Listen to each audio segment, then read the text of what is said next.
Some call her the First Lady of Gaming, the Diva of Dots. But to me, she's more than just Pac-Man with a bow. She's Miss Pac-Man. FeralInferno, the digital beast. He's our link to the past. Feel the heat as he takes the stage. With every button press, he takes command in his own virtual wonderland.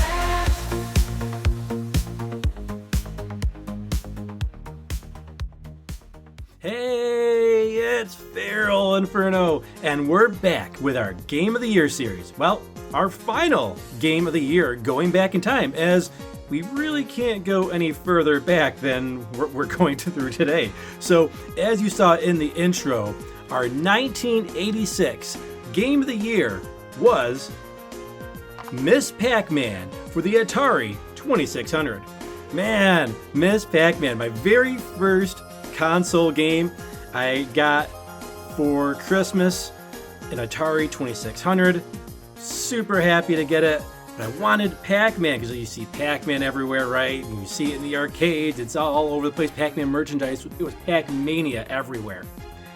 But I ended up getting Miss Pac-Man because they told my parents at the store, wherever they bought it from, that this Pac-Man was actually better than the original Pac-Man for the Atari 2600 anyways. And some would even debate even for the arcades. So I was a little disappointed when it wasn't Mr. Pac-Man. But I popped it in and I had a blast with it. And I played Miss Pac-Man for the 2600 so much that eventually over the years, it got to a point where I would continuously loop through the last two levels. Because you play the last level and go back to the previous level, and then go back to the last level and go back and forth, back and forth. I remember there was one night I stayed up and until I fell asleep, and it was like maybe like 2, 3 in the morning, and I just kept going. I was on fire. I was unstoppable. I had found the patterns as a young child, and I don't know if I could replicate that again today. I don't know if I have the time to do that, but man, that was one of my first really awesome gaming accomplishments.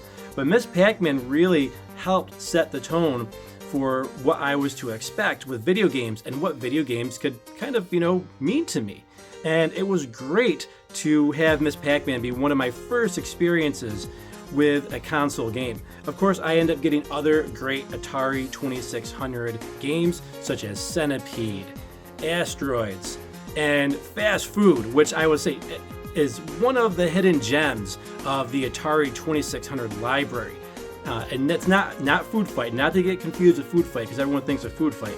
Fast food, you're like this mouth and you're eating all the different foods, and you have to avoid the purple pickles, which I will say was a very difficult task playing on a black and white TV. Eventually ended up getting a full arcade 1-up. Full-size arcade 1-up of Miss Pac-Man, and I also have a partycade of Miss Pac-Man because Miss Pac-Man had that much of an impact on my life. Being my first video game gal here with Miss Pac-Man, and yeah, it started what started out as a disappointment ended up being a absolutely terrific experience. Now, just because Miss Pac-Man was my first console game, that doesn't mean that it was my first game that I ever played. Oh no, we've got 2 other games that came before Miss Pac-Man. And we're going to start with our 1985 Game of the Year. A little unexpected. The Fisher-Price Cookie Counter. What? Fisher-Price? One of my first video games? This is an edutainment game that stars the good old Cookie Monster. It was maybe part of the reason why I have a little bit of a cookie addiction now.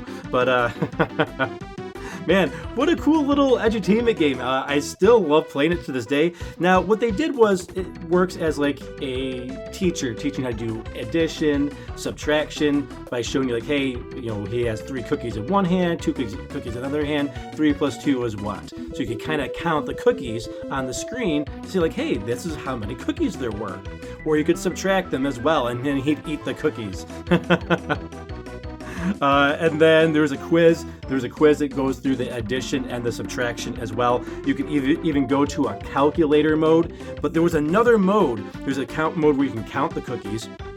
But if you press one of these little left or right buttons on here, during the count mode, you go into what is essentially Ball from the Nintendo Game & Watch series. So they borrowed a little bit from good old Nintendo here in Mr. Game & Watch. But yeah, we can go and show you a little bit of that here. Let's see if we can get this going here. There's Cookie Monster on there. All right, so now if we press these buttons here, you'll see that, I don't know how I'm gonna play this on screen for you, but but you essentially you press, you lift his hands up with the left and right arrows. And really cool little game for when you were a kid and just coming up and learning how to play the video games. The only way to turn it off is take the batteries out. I think it might turn off on its own, but I don't know. That's how I turn it off, is by taking out the batteries. But really also cool that this, since 1985, we're almost in 2025 as a recording of this, very close anyways. We're going on 39, 40 years. This machine is still operational, which is just absolutely bonkers. But yeah, a lot of fun playing this, as a child. Also helped teach me math as well. It helped teach me addition and subtraction, and without it, I don't know how well I would have done in math, because I started out very, very strong with my math skills, and I credit a lot of that to the cookie counter from Fisher-Price. A game of the year from Fisher-Price, what? But yeah, it's actually, you could still, obviously the math pieces are not going to be, that great for an adult these days, of course. But the ball game is actually really solid, a really solid version of Ball, and definitely earns its spot as my 1985 game of the year. And now, our final game of the year, 1982, was actually a Konami game. Now, 1982, Konami, what came out in 1982 from Konami, right? Castlevania wasn't out yet. We didn't have Gradius, but we did have its predecessor, which inspired the Gradius series, and that was Scramble for the Tommytronic tabletop game. Yes, my very first video game was Scramble. Man, and this is such a cool, retro-looking little console tabletop game. Man, I absolutely adore this game. It's so much fun. It's another, kind of LCD game, a lot like what we saw with the Fisher-Price cookie counter. But you might say, 82, man, that's really a long time ago, right? That's over 40 years ago. How old were you? I was actually a newborn, and I actually have the photos to prove it as well. We'll post those up here on the video to show you that I, just as a baby, was already starting to play video games. And I ended up really loving the Gradius series. Didn't realize until many, many, many years later that Scramble and Gradius were made by the same people, Konami, and that Scramble is essentially the predecessor of Gradius, which was just absolutely crazy that I fell in love with Gradius so many years later after playing Scramble. But this was a great little tabletop game, and there's not a whole lot to say about these games. These are very simple games compared to what we've talked to before. So we're going to do something here that we haven't done on the FeralInferno show. We're going to actually play a game on our Game of the Year series. So go ahead and join me. We're going to go over to the pool table, our unboxing station, and play a game and see how I'm going to hold my camera and play a game with two hands at the same time. So let's go check it out.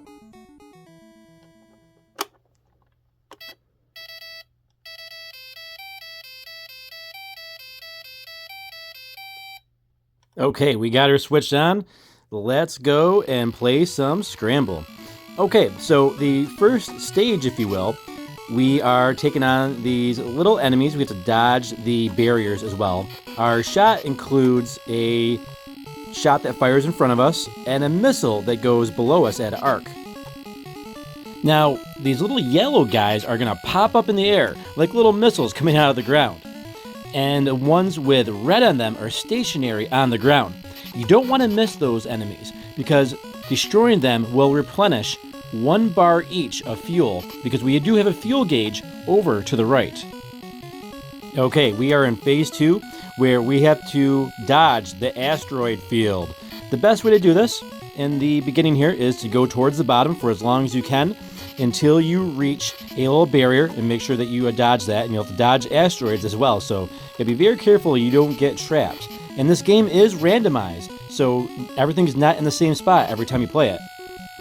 Pretty darn impressive for a game from 1982 to have a randomizer in it this early on, and for a tabletop game nonetheless. Okay, we're going to keep on dodging and making sure that we get our fuel replenishment by taking out the little red guys that are stationary on the ground. Okay, we have entered phase 3, which can be a little bit tougher because we have these erratic, bat-like enemies flying all over the place. They are very difficult to hit. Now, you can avoid them pretty easily by staying at the bottom of the screen, but that only works for so long because you will have enemies on the bottom of the screen to take care of, and eventually barriers will appear as well. This is the game that I cut my teeth on to get my reactionary time going and how to navigate these tough situations in these shoot-em-ups, which is why now I can play Gradius 3 straight through without too much trouble. But yeah, this game was extremely important for my formation as a shoot-em-up fan and a game player as well. Okay, we got through phase 3 unscathed. Now it's time for stage 4, the mechanical maze, where we have to navigate through corridors, narrow corridors, and also take out enemies at the same time, and making sure that we get our fuel upgrades, because we will be running out of fuel if we don't. As you see, our fuel gauge over to the right is depleting quite a bit, so we need to make sure that we get every single fuel gauge that comes up towards us. Otherwise, we will run out of fuel and we'll be dead in the water. A lot of these maneuvers requires pinpoint accuracy. Otherwise, you could be in trouble, especially when trying to take out the enemies and dodge the barriers and get the oil takers all at the same time. But we got through pretty good. And now it's time for the final boss. We do have 4 oil tankers at the bottom to help us out in case we run out of fuel, and we have to take care of these barriers and shoot through them to get to the final boss. And shoot the core, and we got him!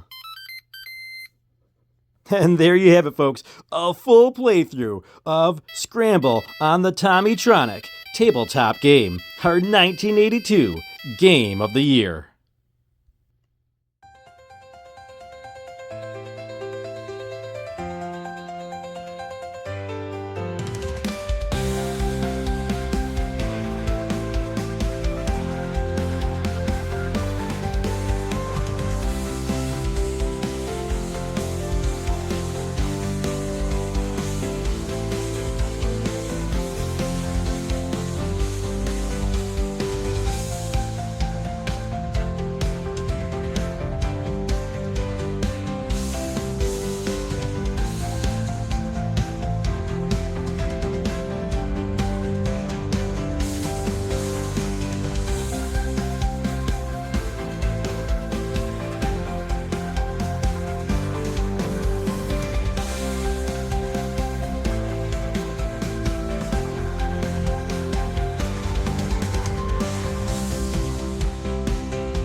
There are certain things in this life that help shape us, define us, make us who we are. All of these games of the year over the last 4+ decades played a role in my formation, whether that be for the better or worse. Regardless of the outcome, I wouldn't change a thing. Thanks for reliving these memories with me, and remember to continue making gaming memories of your own.